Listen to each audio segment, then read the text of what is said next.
Welcome to Hello Therapy, a podcast to help you take charge of your mental health through evidence-based psychological tips and tools straight from the therapy room so that you can live life better.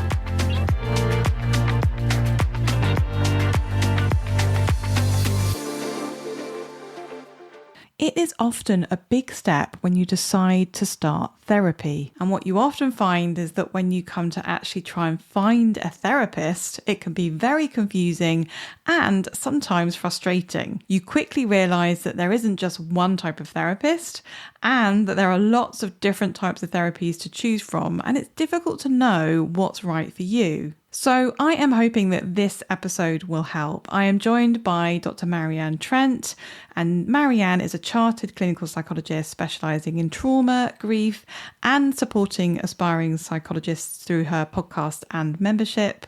And she is also co-author of a new book called Talking Heads, Your Guide to Finding a Qualified Therapist in the UK. And in the episode, we talk about the process of how to find a therapist and some of the things to think about and be aware of as you go through that process. So let's dive in.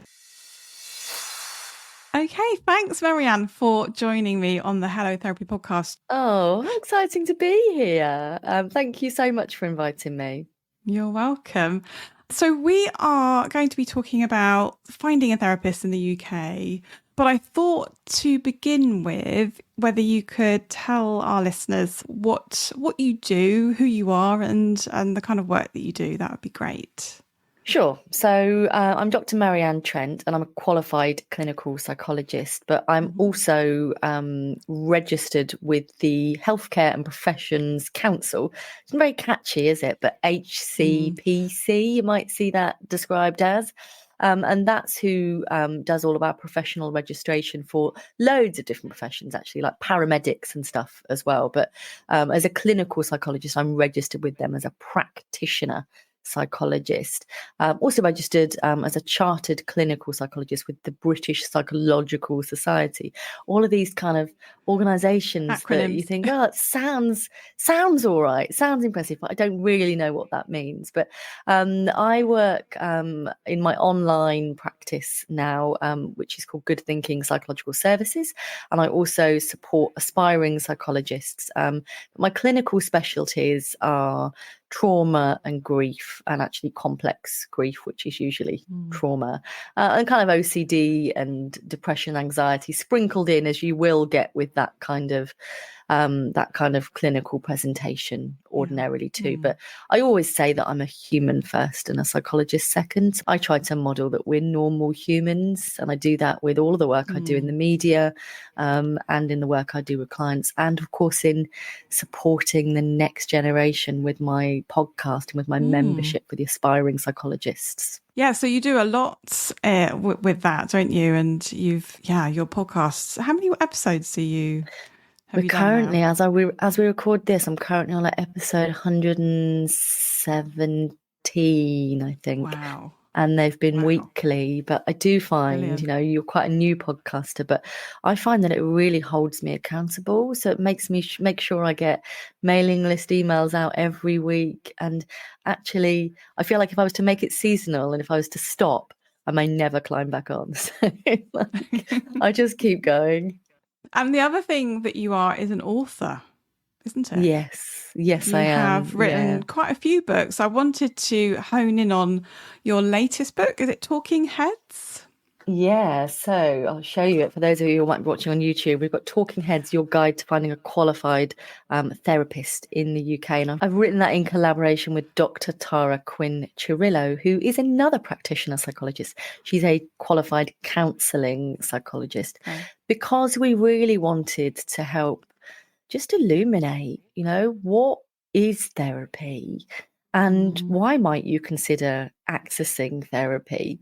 And how can you try to make sure that the person that you're going to see, whether it's in person or whether it's remote, is not just going to be selling you snake oil, and they're not making things up or being really unethical. So we just wanted to help educate people around, if I'm struggling with this, you might want to see, a CBT therapist, and to make sure they're qualified, this is what you might look for. Or if you do want to look at kind of complex grief and trauma, you might think that clinical psychologists might sound helpful. And this is what you'd want to make sure they were registered with and what qualifications they've got, and really just to empower people to ask. So if I was to say to you, oh, I'm a chartered psychologist, that might mean something to you. If I was to say I'm registered with the British Psychological Society, you might be like, I wonder what level of registration you've got. But generally what we have found whilst we're putting together this book and in our kind of interactions with the public generally, is that people think that if you say I'm registered with the British Psychological Society, that means that you're a fully professionally qualified psychologist. And that's the difference, really. So I'm doing some work kind of nationally about looking at protecting the title of psychologist, because the people listening to this might well be surprised to say that they could call themselves psychologists if they wanted to. There's nothing legally standing in their way. They might have gone to university to study botany. They may have just, worked in a garage. Doesn't matter. They could still legally call themselves a psychologist, even without ever having sat any kind of psychology exam at all. And I still find that baffling. So we're just kind of part of this book is to get people to think, oh, they said they were a psychologist. I wonder what type of psychologist, and to ask those questions. So what we're seeing is people with a very, very big social media presence calling themselves a psychologist. And some of them are professionally qualified. I don't know if you're like me, but if you see anybody in the media and you see they call themselves a psychologist, I'm like, right, let's look for them. Let's check. Let's see what kind of psychologists they are. Because I really care about ethics, and I really care about people, actually, and easing the distress of people. And I really passionately believe that we can overcome and improve mental health difficulties, and that if something is really showing up for you presently and you can't imagine ever moving past it, that I want to give you hope that you can.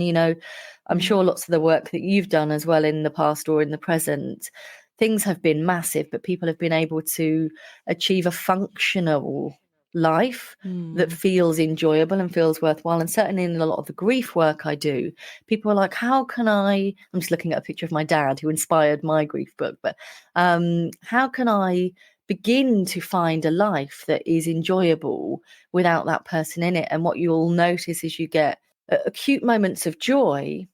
You feel sadness because you think, how can I be happy in this moment? And I want to really empower people to know that you can, and it's okay to live your life. And that's so true, isn't it, Marianne? Because therapy is such an important thing, and it can be so confusing for people who, put a search in Google. And in fact, I did put a search in Google for private therapists offering talking therapy, and there was about 200 million results.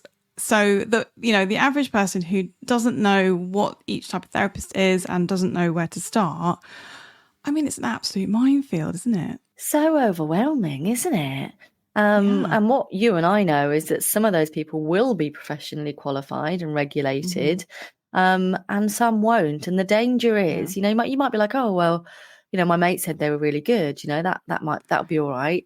But the danger is if something goes wrong and they're not professionally qualified or regulated, you don't actually have anywhere to report them to, because they don't have a governing body, for example. They don't have anybody looking into their conduct. They may not even be insured. So this is, you and I have to have insurance as part of the work that we do. And so we're just about educating the public, because how many million, billion, trillion did you say? 188 million. And that was a long tail keyword. That was a quite a big search, as in like lots of words. But it's confusing in terms. So firstly, there's a confusion around like what type of therapist should I go for? Is it a clinical psychologist, counselling psychologist, counsellor, psychotherapist? I mean, there's that's just the sort of main headings, isn't it? But then you get into, well, somebody can be have a membership to a particular professional body, but not be regulated by a place like the HCPC. And I think that is confusion around, like, what does regulation mean? What does registration mean? Do you cover that in your book, don't you? Quite nicely, I think. Yeah, we do. So registration, for example, if you were calling yourself a psychologist, if you'd done a 3-year undergraduate degree, which, as you and I know, is just about learning about theory, really, a little bit about theory and practice, but you never, certainly I didn't, as a psychology undergrad student, you never see a client, you never do any clinical work. That's standard for a psychology degree. But once I graduated with that, regardless of the classification of my degree, once I've graduated, even perhaps if I've got a third, which for anyone listening is kind of the lowest classification you can get in a degree, I would then be eligible to register with the British Psychological Society, which would then make me a graduate member. So I could then ethically say I'm a member of the BPS, the British Psychological Society. But actually what I couldn't do as a psychology graduate is to register as a qualified psychologist or register in any capacity with the HCPC, the Healthcare Professions Council.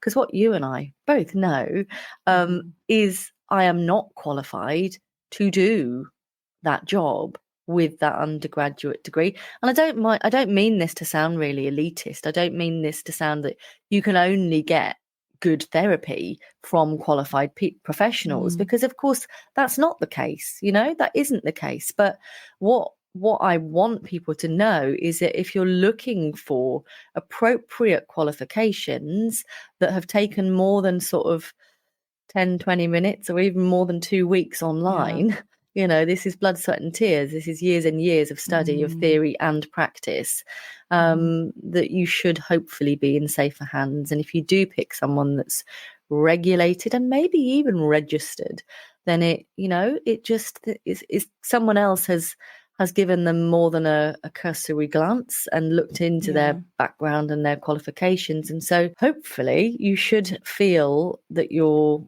in safer hands. Yeah.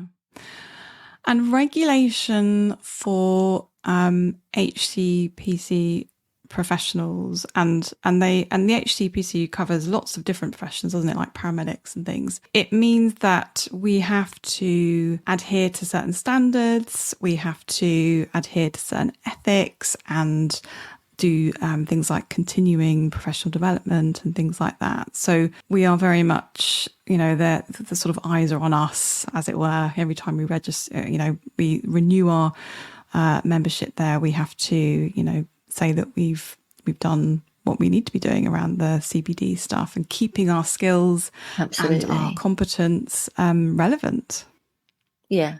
And we are really signing up as part of our profession and our regulation to use evidence-based approaches.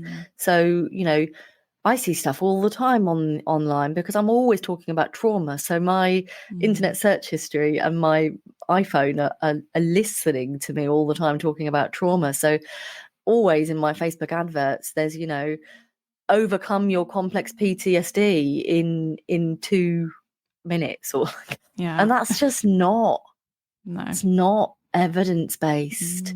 It's not ethical. I can't make claims like that. I won't make claims like that because it is not true. But other people who do not have that regulation, who are not signed up to a code of conduct, can kind of say whatever they want, and they can be as unethical as they want as well. So I do some work around supporting psychologists to develop passive asset streams, which is ways of kind of delivering one-to-many interventions so that more people can benefit from qualified psychologist expertise rather than finding themselves down a rabbit hole of a course created by somebody that's read a psychology book once. And as part of that, it's overcoming mindset, but it's also making sure, one of the biggest reservations that people have is, I can't claim to do this and that and the other. It's unethical. And absolutely, I totally agree. We've got to be able to stay ethical, to stay realistic about what we can hope to achieve for people. We cannot be perpetuating the myth that mental health can just be, improved in a second, or it just matters, doesn't it?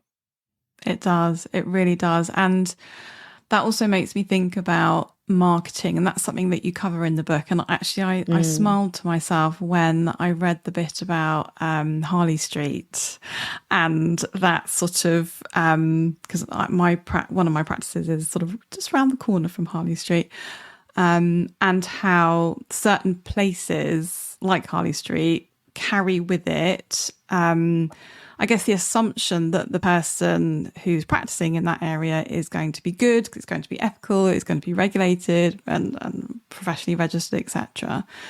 But that's not always the case. And just because you have a fancy address doesn't mean that the quality of the therapy that you're going to get is going to be good. Absolutely. It really doesn't, And as I said in the book, somebody emailed me and offered me rooms in Harley Street for like £12-13 an hour, Yeah. And potentially if I was there, I might charge £400, £500, £600 an hour. But my qualifications and experience, I could be whoever I wanted to be to do that. Unless I was using one of the protected terms, unless I was using counselling psychologist, forensic psychologist, clinical psychologist, then in the UK, I would need to make sure that I actually was professionally qualified. But people can spend loads and loads of money on a really, really whizzy website, and it makes you think, oh, well, they know what they're doing. But actually, that's not always the case, is it? It's not. And I think a lot of people can be drawn into that, and sort of without doing your due diligence and really kind of checking someone's qualifications. And as you mentioned earlier, that whether they're insured, because that's really important as well, that you're providing a safe, not just a safe environment, but a safe, practicing safely. It's really important, isn't it? And I guess maybe it might be helpful to sort of list out the different professions that the HCPC regulates. So that's obviously the clinical psychologists, counselling psychologists, forensic health psychologists, educational, occupational, sports and exercise as well. Yeah. Which I wasn't aware of, which is interesting. And art therapists. Yeah. Yeah. So I think there's 7 with the psychologist in the title. Right. And then there's, I think art therapy as well. It's a very big job when you look at how many different professions so we used to be regulated by the British Psychological Society, but I think at some stage they wanted to bring all the professions in-house.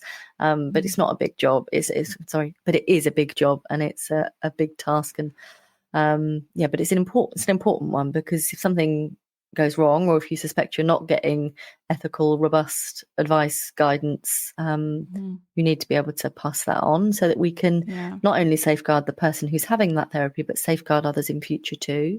And actually, people do sometimes get struck off, rightly so. Yeah. I was really struck by something that you said. You did a paragraph from someone's experience of, I think they had therapy with what they thought was a psychologist, but this person actually, it turned out they weren't qualified, and they'd gone through a whole therapeutic process. And, it's that sort of thing that should not happen. And it's a deeply intimate relationship, isn't it? Therapy. Yeah. And you share your darkest thoughts, feelings, hopes and fears, and some of the most difficult times in your life might crop up during your therapy. And then to think that you've maybe been misled, or have mistrusted someone, or been manipulated in some way, that can be another trauma all of its own, really. It can be, yeah. So what would you say to someone? So let's say, somebody has, made the decision to start therapy, which, in itself is a big decision, and it can take a lot for someone to get to that point. And they sit down at that laptop and they're Googling away. What would be your sort of top tips for someone in that process? Yeah, so I think firstly, it might be helpful to think about what your budget is. So if you're self-funding, or even if you're looking for insurance-funded cases, it's worth thinking about what your budget is and what you can realistically afford to spend per session. Qualified psychologists do tend to be more expensive than counsellors. So, for example, qualified psychologists, I'm aware, tend to kind of charge somewhere between £80 to £160 per session. There might be outliers either side of that, but that's kind of the level of affordability, with probably 100 and 100 plus being more probable. And so what you're looking to do is you're getting a sense of what the problem is that you're trying to make changes in. Perhaps even Google evidence base for, I don't know, depression, or evidence base for OCD, evidence base for complex trauma or PTSD, so that you're getting an idea of the level of treatment that you might need, and then to think about who is qualified enough or experienced enough to offer that treatment. So, for example, eye movement desensitization and reprocessing therapy, which is often called EMDR for understandable reasons, because it's really long title to say, is usually only taught to people that have already got some level of professional qualification or in the final year of their professional qualification, because in order to do that, you have to have a good level of knowledge, skills, and experience about working with clients and about spotting changes in their presentation and being able to do the adequate stabilization and risk management to be able to do that trauma work with them. So that's what EMDR is. It is a trauma approach that works for grief as well. And so really, if it is that you're looking for, you're probably going to be looking for someone that's a qualified professional. Now, I think qualified CBT therapists at a higher level might well do EMDR, but they're likely to be professionally qualified in something. And so then really you're going to look at who's regulating EMDR therapists. If they're at the practitioner level or beyond, perhaps they're consultant, then they might well be registered with EMDRA, which looks like EMDRIA on paper. But if they are a clinical psychologist or a counselling psychologist, for example, they'd still be registered by the HCPC. So, you could find yourself typing in clinical psychologist EMDR, and you could look on a website such as Psychology Today or Counselling Directory or just good old Google, and see what comes up. But what I would suggest is do ask for personal recommendations as well. Do always consult more than just one person. So get a feel for them. Ask if they do telephone consultations. I'll often look to see if there's videos of people, perhaps on social media, of them talking. Do I think I might want to see them? I do, for example, these 4-minute clinics that are me talking around a problem quickly for 4 minutes. So sometimes I direct potential clients to that contact me and say, what would it be like working with you? And I say, well, have a watch of this and see what you think, and let me know if you've got any questions. So, sometimes people have videos of themselves talking on their website as well, because you need to make sure that you're going to be able to converse freely and understand everything your therapist says as well. And if talking in a certain language is important to you, you can search for that as well. You've got to feel that it's a good fit for you. And if it isn't, you can always change that as well. You don't need to worry about offending your therapist. They want you to do really well, whether that's with them or someone else. But so I feel like I've not really answered your question very well, because it is still relatively tricky as a process.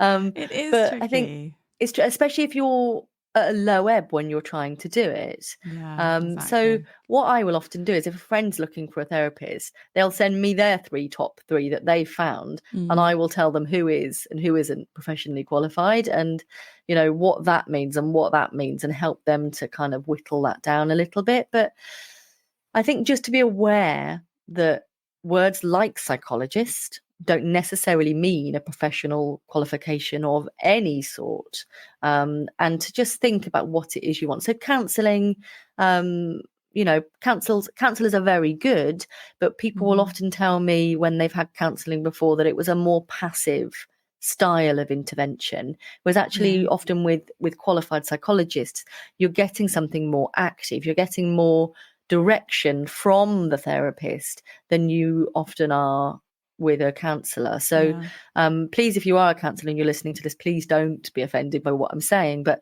sometimes patients will be like, oh well, I saw them for years, and they kind of would just sort of say things like, well, that must have been really challenging for you, that must have been really difficult, which for lower level problems, if you're struggling with your self-esteem, or you've kind of felt humiliated, or you're depressed, then that might be lower level depression. That might well be enough.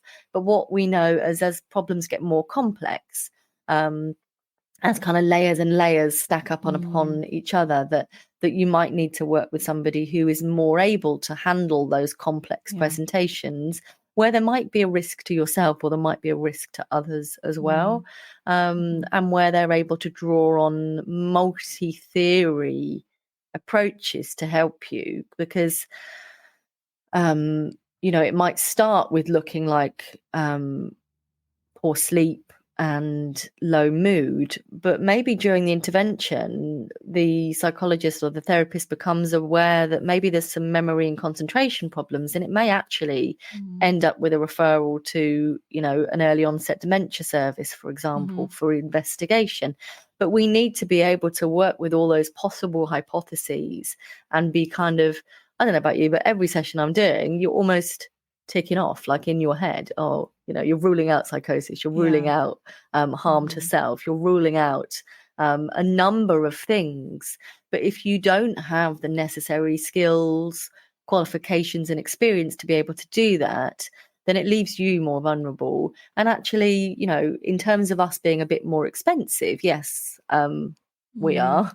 But people have said, actually, I've achieved more with you in 7 sessions than I achieved with 2 years of my previous counsellor, for example. And so it's thinking about actually whether a shorter intervention with a more qualified professional might be better money spent in the longer term, because then it frees you up to live a more enjoyable, functional life, potentially where you're able to go out there and earn more money, because actually you've been able to put things to bed in a different way.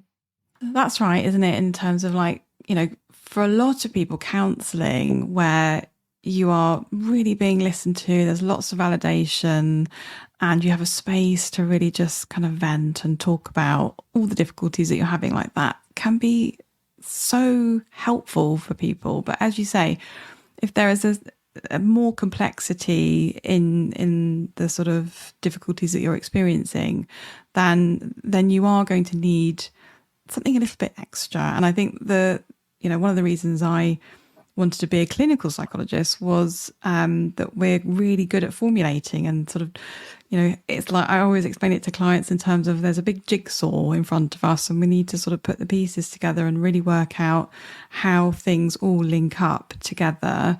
Your your experiences growing up, your beliefs about yourself, your relationships, and lots of different pieces. And as you say, we are then able to draw from lots of different evidence-based models and theories to help a whole range of clients who present with different problems. And what I find is that they might come for X, but leave actually with so many improvements in Y, Z, T, B as well. Yeah. Because we're helping them holistically. Honestly, I just think we've got the best job in the world. I absolutely love what I do, and I passionately care about easing distress in people, and I want people to be able to access treatment that is going to transform whatever they're experiencing right now, and to know that they don't deserve to suffer, and that hope and help is available. And it might be that people are listening to this thinking, well, I can't afford private therapy. I would still empower you to think about local resources, which might include NHS provisions as well. Please don't be put off by the news that there's lengthy waiting lists, because there might be local waiting list initiatives where actually you can be seen for much sooner than you might expect. So yeah, if you put a referral into a local NHS service and they don't think it's appropriate for them, they might well step you down, but equally well, you might well be stepped up. And it's just important to start that ball rolling and to know that, sometimes clients I work with are really, really struggling. So I'll often screen people in terms of their well-being, how many problems they've got, what their functioning is like, and whether they're a risk to themselves or others. And some of them might score on all of those areas.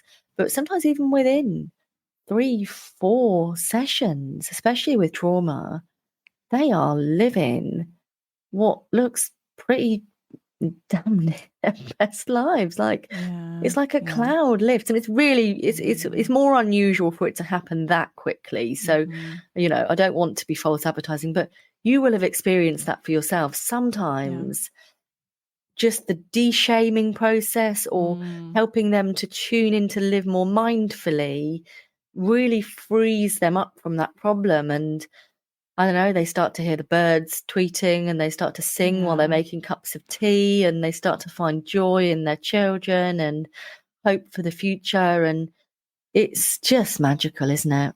It can be transformative even after a few sessions, can't it? And I think what we're saying there is, in terms of like that initial search where, you don't know where to start, I think it's, as you were saying, kind of, there are websites, there is Google, obviously, but also not being shy to ask about qualifications, to ask about, what memberships, are you a member of, professional memberships, and looking that up. Somebody, any clinician therapist should be very open and transparent about their registrations and their memberships with I put mine at the bottom of my letters, and they're freely available. I probably should have them on my website, but it matters. And I will never be offended if somebody says, are you registered with the relevant authorities? I won't ever be offended. I'd be delighted. I'll be here's how you can check, here's how you can find me. It's really important. It's really important. We want you to live your best life, and we passionately believe that the best chance for doing that is to make sure that the people you are accessing mental health treatment with are appropriately skilled and qualified to be able to do that, which is why we put together the book Talking Heads, because it just, you wouldn't entrust your physical health to somebody that hasn't got, the necessary skills or experience. You wouldn't ask someone to do brain surgery on you, but actually, if they weren't a brain surgeon, but what we know is actually the way that our brains work, our neural plasticity, the ways that all of the brain function works, is actually in therapy, in treatment, we're almost doing kind of brain modifications. And so we need to make sure that any fingers we've got poking around in there are qualified fingers. Yeah. And I think, with your book, now people have another option to Google or asking friends. It's a sort of small book. It's not like a big novel. It's easy to read. It's really simplified. You've made it really clear. So thank you. I hope people do check it out. Yeah, it's just 63 pages, including the index. So it's, and you packed so much into overwhelming. Well, thank you. I just hope people find it useful. And, if you don't buy the book, that's fine. But I want you to be empowered to know what you're looking for and to ask those questions, and to know that the right therapist will never be, upset or abashed that they've been asked those questions, because they will know that they matter. Absolutely. Well, thank you so much, Marianne, for your time today. It was really great to have you on the podcast. It was an absolute pleasure to be here. And if anyone wants to follow me, they can find me as Dr. Marianne Trent everywhere. And my podcast is the Aspiring Psychologist Podcast. Thank you for listening to this episode of Hello Therapy. If you found it helpful, don't forget to subscribe, follow, and review. You can get more well-being and mental health tips by joining our email list and visiting the resources section of our website at harleyclinical.co.uk. The Hello Therapy podcast and the information provided by me, Dr. Liz White, is solely intended for information and educational purposes and does not constitute personalised advice. Please do reach out to your GP or a mental health professional if you need support. Until next time, take care of yourself.